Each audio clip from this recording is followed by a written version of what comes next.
Y como ya le informé, Morena presentó una iniciativa de reforma para impedir que la Constitución política sea impugnable. Para hablar sobre este y otros temas políticos, saludo a Federico Berrueto, analista político. Me da gusto saludarte, Federico. ¿Cómo estás? Buenos días. Muy buenos días, Mario. Saludo al auditorio por tu amable conducto.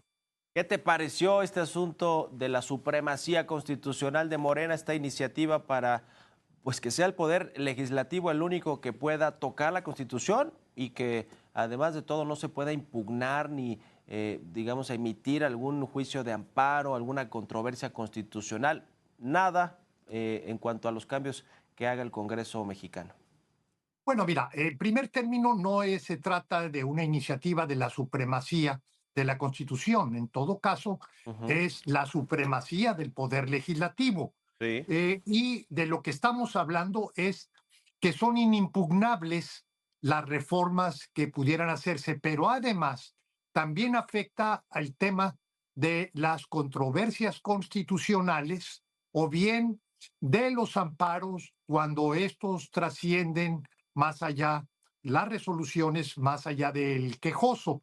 Es una reforma regresiva, es una reforma que se hace a partir de un cálculo político, de una visión de un régimen, de una idea de mayoría permanente, pero que al hacerlo, que es una visión política no apegada a lo que es la democracia en el mundo, debo decir también, Mario, que esta es una tendencia que se está observando en muchos regímenes democráticos, es decir, que el gobierno o las mayorías parlamentarias buscan disminuir el poder de la judicatura, del poder judicial. sí. Entonces, aquí lo que vemos es cuáles son las consecuencias. Y mira, a mí lo que me preocupa mucho, Mario, es que mientras se ven nubarrones hacia adelante, nubarrones que tienen que ver con el cambio en el entorno internacional,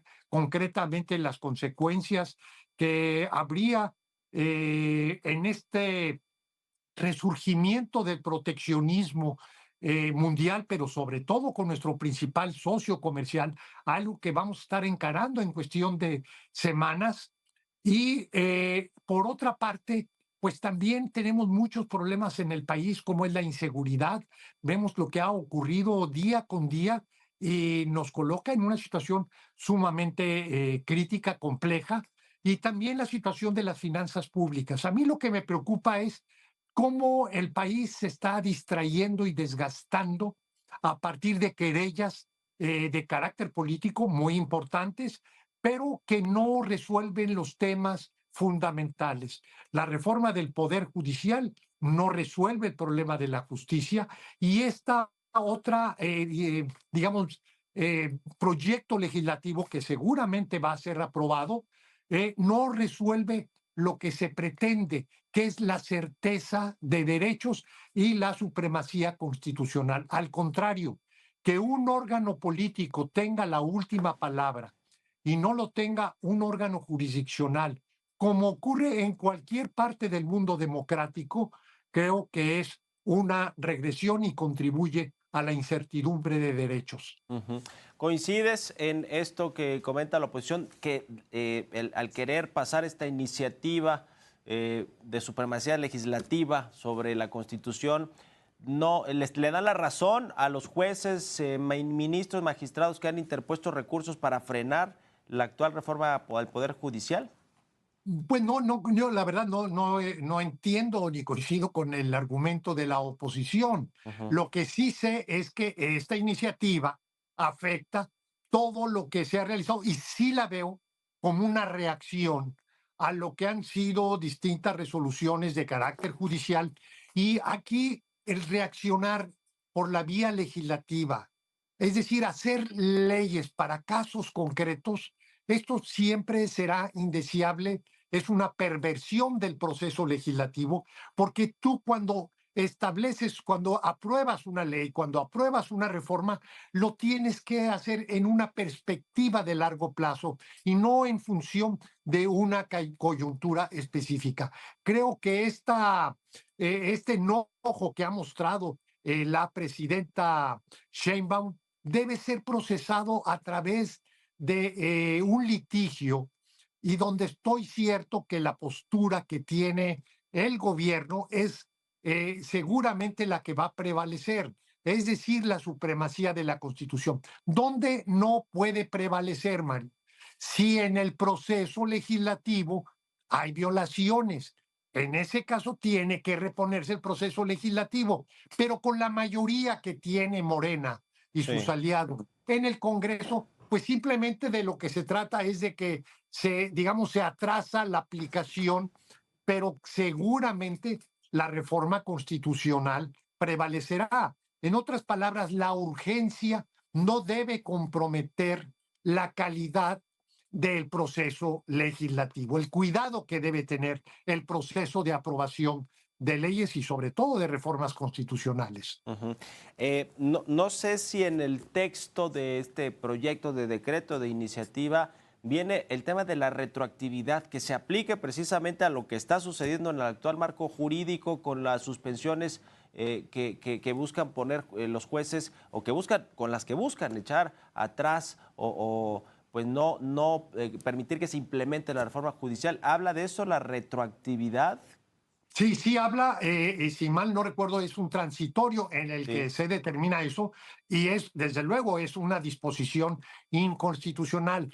Tendría que elevarse al nivel de constitución esa disposición para poderle dar aplicación retroactiva. O sea, solamente una reforma constitucional puede tener efectos retroactivos. Es Sí. discutible, pero desde mi punto de vista sí lo puede hacer una reforma constitucional. Una reforma ordinaria no puede tener efectos retroactivos en perjuicio de los derechos de cualquier persona. Ujú. Bueno, pues Morena tiene además sus propios problemas en las cámaras, en el poder legislativo, en diputados, en senadores. Da la impresión que están peleando el poder en la Cámara de Diputados, Ricardo Monreal con Pedro Aces, con otra de las alas más cercanas a Claudia Sheinbaum, como es Alfonso Ramírez y pues también otra diputada que se llama Gabriela Jiménez, que están como que en grupos peleándose, pues se pelearon en su momento las comisiones, la presidencia de la Cámara con Sergio Gutiérrez Luna, ahora están con el tema de los comités de evaluación, precisamente de los candidatos que van a ir a las urnas el próximo año del Poder Judicial, pero en el Senado también Gerardo Fernández Noroña con Adán Augusto López. ¿Cómo ves este asunto? Tanto poder que ahora, pues entre ellos mismos se están arrebatando esas cuotas de poder, Federico. Bueno, es que es la consecuencia precisamente de la ausencia de oposición, ya Sí, que no sí, hay sí. oposición, ahora lo que hay es una disputa, una guerra de posiciones al interior de la coalición gobernante. Y todavía no estamos viendo porque hay políticos que lo hacen, digamos, con mayor discreción, pero seguramente la postura del Partido Verde no va en sentido alguno a favor de la reforma electoral en la medida en que se elimine la representación proporcional. Es decir, que el triunfo electoral dio una impresión pues de un bloque cohesionado, unificado, pero la magnitud del triunfo a lo que ha llevado es a esta disputa del poder y que seguramente en cuanto la presidenta dé un manazo y aclare cómo deben ser las cosas, se alinearían. ¿Por qué? Porque así es el poder. Y como tal, parte de esta disputa es con los grupos que asumen que la presidenta tiene, digamos, está distraída en otros asuntos, en otros temas. Quiero decirte que en mi opinión, Ramírez Cuellar es uno de los mejores legisladores y no lo digo por lo que ha ocurrido recientemente, Ujú. sino por su desempeño, sobre todo durante los primeros 3 años de López Obrador.